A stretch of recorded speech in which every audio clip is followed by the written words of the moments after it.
école bi ku ci nekk kenn ñaanul yàlla ñu ngay ubbi école sa doom ñu lay jëlee fa nga nekk honorable ñu ñëw ci mise en accusation bu l'ancien président de la République moom Macky Sall gis nga Ayib Salim Daffé nekk président groupe parlementaire PASTEF annoncé woon na ko ñoom nag li ñu wax moo di topp Macky Sall pour haute trahison gannaaw bi mu fi nekkee signé voté woon na fi loi de finances sans débat mais aussi bëri na li nga xam ne ni teg nañ ko ci ndoor donc ki nga xam ne nii moo di l'ancien président de la République mise en accusation boobu sa jàngat ci mbir mi.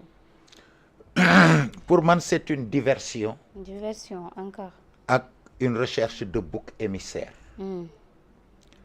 Pour man ñii li ñu war a def mooy seet nan la ñuy améliorer situation dëkk bi xam nga wax nañ fi léegi affaire woyofal. waaw.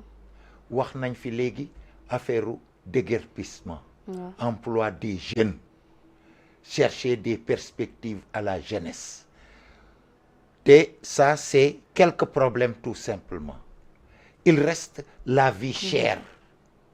Il reste la santé. Il reste l'éducation. Il reste l'environnement. Il y a tellement de problèmes dans notre pays que ils doivent quand même savoir que ils n'ont pas été élus pour ay diversions. Ils ont dañoo Macky Sall sax kenn gagné wu ko mais gagné nañu candidat Macky Sall gagné nañu APR gagné nañu Benno Bokk Yaakaar dañ leen a gagné pour avoir du mieux. Ce n'est pas pour avoir pire. Léegi Macky Sall suñ ko tëjee suñ ko mettre en accusation tëj ko qu'est-ce que ça va changer dans le vécu quotidien des Sénégalais? Rien du tout. Mais est-ce que mën nañ topp Macky Sall pour trahison? Pour man mënuñ ko topp par yow xam nga assemblée bu baax ak it norme yi nañuy doxee. Haute trahison n'est pas définie. N'est pas clairement définie dans la Constitution. De telle sorte que lii ñuy wax nii pour man du haute trahison affaire u dette yi dette cachée chiffres erronés etc. Ça c'est pas de la haute trahison. Même s'il avait caché la dette c'est pour le bien du Sénégal. C'est pour pouvoir emprunter plus. Ça veut donc dire que de haute trahison. Haute trahison mooy être en accointance avec les ennemis du Sénégal. Par exemple Sénégal di xeex ak am réew X. yow nga jiite Sénégal ba pare di comploter contre ce pays-là contre qui le Sénégal est en train de se battre. Loolu mooy exemple haute trahison. Mais lii ñuy wax ni ay affaire dette cachée et cetera du haute trahison benn.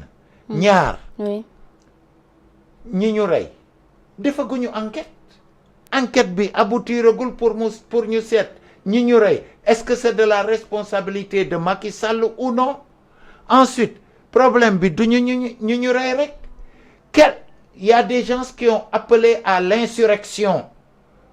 mu am ay émeute ci cadre boobu la nit ñi dee ñooñu kan moo leen rey waxaguñu ko xamaguñu ko premièrement. Deuxièmement ci cadre insurrection boobu ci la ñu lakk ay biens publics BRT et cetera des biens privés lakk ay kër lakk ay oto et cetera. Tout ça c'est un phénomène global. Tey ñun opposition suñu woote woon insurrection l'État ferait face à nous. Donc ñoom bi ñu wootee insurrection bugg a jël le pouvoir par les émeutes. L'État a fait face. Loolu du haute trahison. Pour man bàyyi Macky Sall bàyyi diversion yi toppatoo alalu réew toppatoo nekkaayu réew mi moo gën diversion yi ñuy def recherche de bouc émissaire. De toute façon s'ils mettent en accusation Macky Sall même suñ tëjoon Macky Sall ça n'améliorerait pas le sort des populations. Loolu moo lay won ne réew mi dafa am changement véritable changement ci côté négatif wala ci côté négatif. C'est-à-dire la haine. La vengeance, la rancune est en train de remplacer une adversité saine. Abdou Diouf bi ñu ko gagné dafa dem retiré wu. Ablaye Wade moo ko gagné mais Ablaye Wade li mu njëkk a def mooy yónni ko jox ko avion yónni ko au Caire pour mu représenter ko foofu. Ablaye Wade ci boppam dem seeti yaayi Abdou Diouf pour ne ko c'est vrai sa doom moo perte nguur gi waaye sa beneen doom moo gagné nguur gi. xam nga loolu dara gënu ko rafet. Ablaye Wade bi ko Macky Sall gagné c'est vrai gagné na ko mais mosoo dégg Ablaye Wade non Macky Sall di xarab dara ci Ablaye Wade di ci indi haine et cetera. Macky Sall bi ñu ko gagné dafa accueillir Diomaye ak Sonko au palais. def lu rafet ñaanal leen. ñun loolu lañ xam Sénégal mais idée fi ñu toll nii mentalité bi am Sénégal haine vengeance vindicte. mais selon yow kii honorable lan moo andi loolu ci réew mi bañante bi 1 2 3 minutes diw nañ ko jàpp déjà dinañ ñëw ci dette cachée bi FMI lañ ci wax mais tey Macky Sall annonce bi nga xam ne nii def nañ ko mu di mise en accusation bi ñu bëri tey ci sénégalais yi ñoom dañ ci ànd parce que ñoom dañoo jàpp ne li yàqu ci réew mi yëpp moom moo ko fi def. dañoo def erreur. pour man c'est vrai que lépp motul 100%. Macky Sall il n'est pas blanc comme neige. te gis même quel que soit le régime c'est la même chose c'est-à-dire kii nekk ci nguur gi doo def lépp à 100% foog mu am loo xam ne nii dañ la koy reprocher. léegi nag ñi ñëw ci nguur gi ñoo war a am hauteur xam ne kii kat def na li mu liggéey na li mu liggéey mais liggéey bi des na.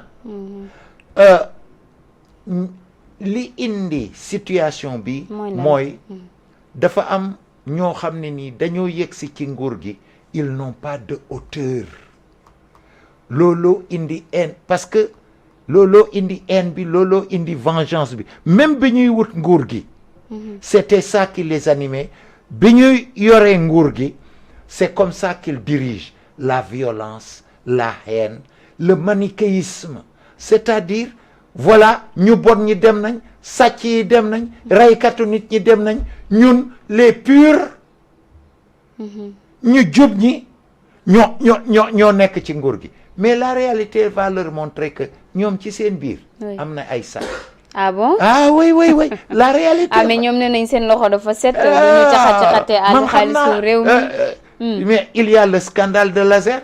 Ils n'ont pas fait d'enquête. Thierno Alassane Sall porte na plainte. Il y a le scandale de l'ONAS. Cheikh Dieng a fait des accusations très claires mais kenn waxul kenn deful enquête. ñoom jël nañ 5 milliards à l'insu de l'Assemblée nationale pour indemniser ñi doon lakk. d'ailleurs pour les 5 milliards yooyu tey bu nekk suba bu nekkee Bassirou Diomaye Faye daf fi jógee ndax mënuñu ko ci mais bien sûr ndaxte 5 milliards non justifié mais c'est illégal parce que normalement 5 milliards suñ ko waroon a jël ça doit être avec l'aval de l'Assemblée nationale. Ensuite indemnisation c'est la loi qui doit indemniser c'est la justice moo war a indemniser. yow mënoo gërëgër rek jël xaalis ci keesu réew mi amul jugement déterminé wuñ indemnisation yi nga jox indemnisation yi ñi nga xam ne ñi la neex déterminé yow toi-même tu détermines d'une manière arbitraire les victimes tu les indemnises avec la somme que tu veux avec le taux que tu veux ça c'est la justice qui doit faire ça. Mais ça ne doit pas être arbitraire. Bien sûr que mun nañ leen a topp te dinañ leen topp ci loolu. Maintenant pour man nguur gu bees gi ñii fi ñëw ñoo tax haine bi waxuma ne ñoom rek ñoo am haine de mais ñoo junj affaire bi ñoo sooke loolu te nguur waruñ ko yore sur la haine sur la rancune sur la vengeance loolu day yàqam réew te ça va nécessairement les rattraper voilà dina ñëwaat ci yow léegi concernant toujours Macky Sall ak actuellement débat bi am autour dette cachée bi Issakha Macky Sall vers la haute cour de justice Pastef loolu la ñu promettroon seen ay partisans tey actuellement ñoom taxaw ci mise en accusation bu l'ancien président de la République li am moo di tey nee nañ moom Macky Sall dafa daal di signé fii ab NFL sans débat te it loolu dinañ ko ci topp ci haute trahison wante it pour rappel ñoom bi ñu toogee voté nañ fi NFL sans débat donc